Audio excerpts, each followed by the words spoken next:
Doctor Kashif, آپ کیا پیغام دیں گے ایک ماہر نفسیات کی حیثیت سے نوجوانوں کی تربیت پر؟ جی، آج ضرورت اس امر کی ہے کہ تعلیمات رسول صلی اللہ علیہ وآلہ وسلم کو کتابوں کے اوراق سے نکال کر لوگوں کے دل اور کردار میں اتار دیا جائے، بہت اچھی یہ گفتگو سے عمل میں آ جائے۔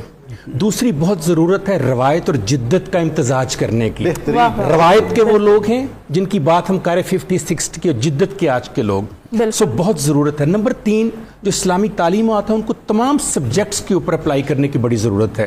خالی ایک اسلامیات اور دینیات کا سبجیکٹ آج کے نوجوان کو دے دینے کی ضرورت اس سے زیادہ ہے۔ اگر اسے آپ بتائیں کہ آج کی جو کیمسٹری ہے، فزکس ہے، کمپیوٹر سائنس ہے، بایولوجی ہے، زوالوجی ہے، باٹنی ہے، اس کا اسلام کے ساتھ کیا تعلق ہے، کون سی آیات ہیں، کون سی احادیث ہیں جو بتاتی تھی ہمیں کہ یہ سائنس ایک دن آئے گی، تاکہ ایک بلینڈ ہو اس کا۔ اور پھر بہت ضرورت ہے کہ آج کے نوجوان کو آپ باغ ڈور دیں، اس کو صرف اور ذمہ داری آپ دیتے ہیں، اس کو آپ اختیار نہیں دیتے۔ پلیز ذمہ داری کے ساتھ ساتھ اختیار بھی دیں، کیونکہ اگلی نسل اسی نے کلکتہ میں 1937 میں قائد اعظم محمد علی جناح نے کہا تھا کہ یہی نوجوان ہیں جن میں سے کل جناح اور اقبال بنیں گے، تو انہی میں سے بنیں گے۔ یہی ہمارے پاس سب سے بڑا ایسٹ ہے ہمارا۔ سبحان اللہ۔